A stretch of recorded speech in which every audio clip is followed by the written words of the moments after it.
Onena kuti si lovomerezeka chimo lozipa chimodzimodzi mmene chimo lina lilonse chimo lakuziphali nalonso vomerezedwa kuti likhale ngati la khululukira. So chifukwa pali mwayi lonena kuti akhoza kukhululukidwa koma no condition imene ili ndi kuziphako ndikonena kuti woziphayo ndoti samamva sayankhula komanso ndonena kuti sapanganso chiganizo. So chifukwa cha chimenecho kafukufukuyo akubwera ndi maganizo otere amene amazipha akuonetsa kuti amazipha chifukwa chonena kuti akudwala monga matenda amalungo meneno angaphere munthu wina aliyense komano akukusiyana kwake nkonena kuti matendawa akukhudzano mbongo mmene mukuonetsa kuti kuganiza ndi kupanga chiganizo chasokonekera chifukwa kuti michere ya munthu imene imapangitsa kuti azipanga ziganizo zabwino yasokonekera.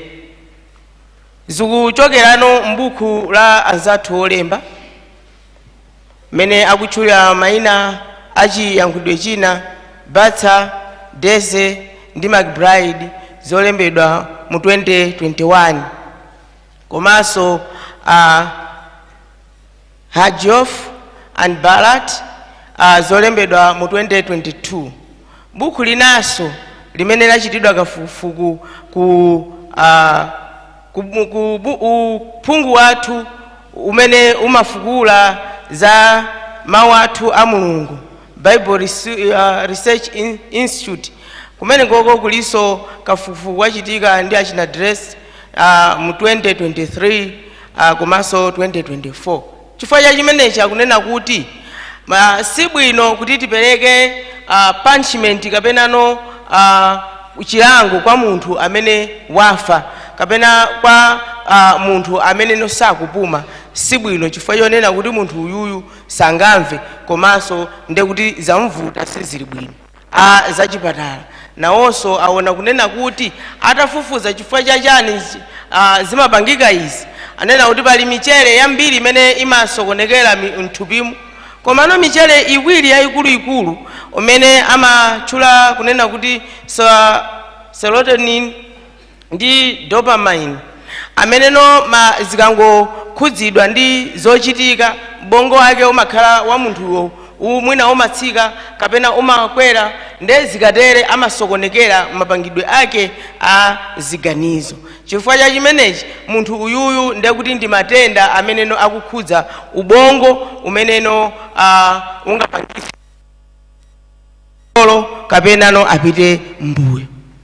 Mabuku ena monga nga olembedwa ndi Reading 2008 komanso Juku ndi azizake 2014, Lin and Lee Young 2014 onsewo akuyikira umboni kunena kuti kusokonekera kwa michere imene kumapangisa munthu tsiku lina akhale chete tsiku lina ayankhule kwambiri akondwe asakondwe osadziwika kuti ali pati chifukwa chonena kuti michere yake siku ukhazikika. Kafukufukuyo wapereka mabuku amene tikwaonetsa apo kunena kuti zimenezi zimapangitsa kunena kuti munthu asakhale mu munthu koma akhale ngati zina zambiri za izo zasokonekera komanso sazindikiranso kuti kodi ndi ndani mu nyengo imene akudusa. Anzathu amene amaona za misala komanso amene amaona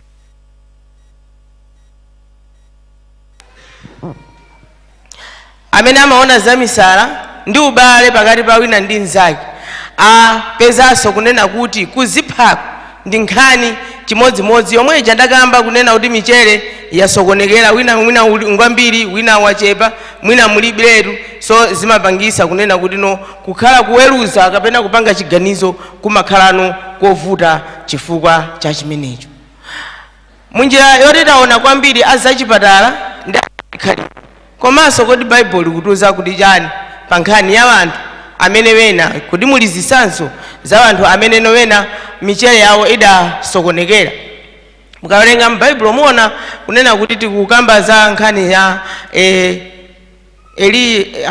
Eliya amene adakhala kanthawi opanda osafuna kudya, ndipo nkuchoka pagulu panzake kukabisala kuona ngati kuti dziko lamuda komanso zinthu sizikuyenda, chifukwa chonena kuti sakanatha kukwanitsa kupanga chiganizo choyenera mu nyengo imene amadutsa. Yona nayenso adakwiyapo nthawi ina atatumidwa, koma chifukwa chonena kuti Mulungu adapanga mbali ina nde adaona ngati zinthu sizikuyenda, nayenso ankafuna nthawi ina kuti angomwalira chifukwa chonena kuti zinthu sizinayende imene iye akufunira.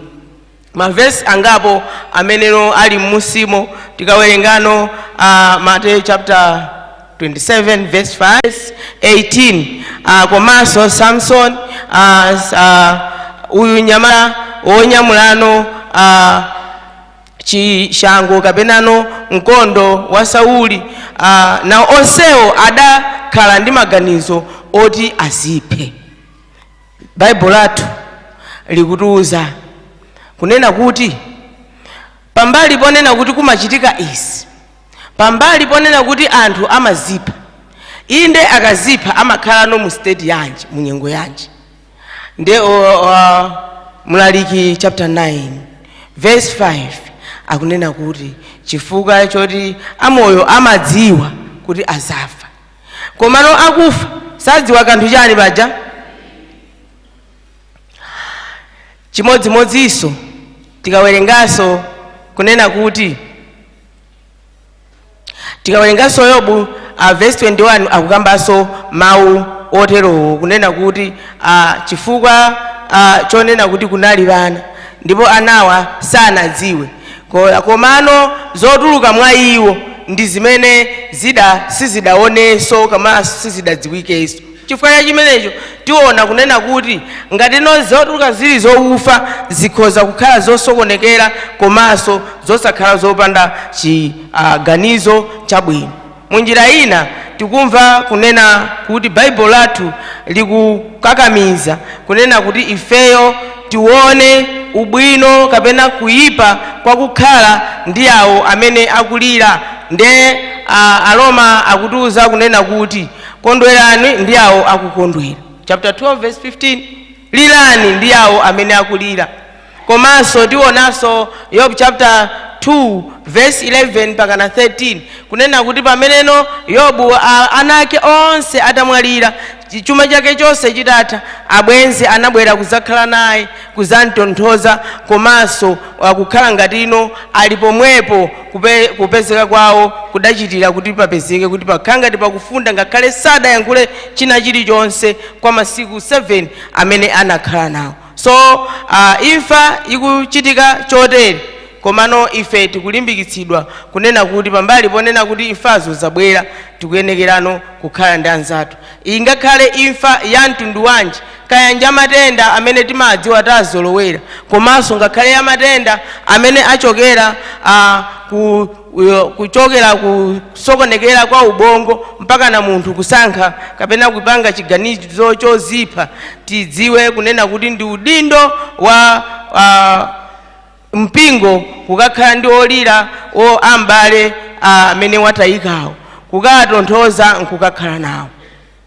Pambali ponena kuti Bible akamba zotero, komanso amayenekera kunena kuti mlandu wake uthesedwe. Chimene akadayankha milanduyo wafa. So chilamulo chikukamba zimenezo.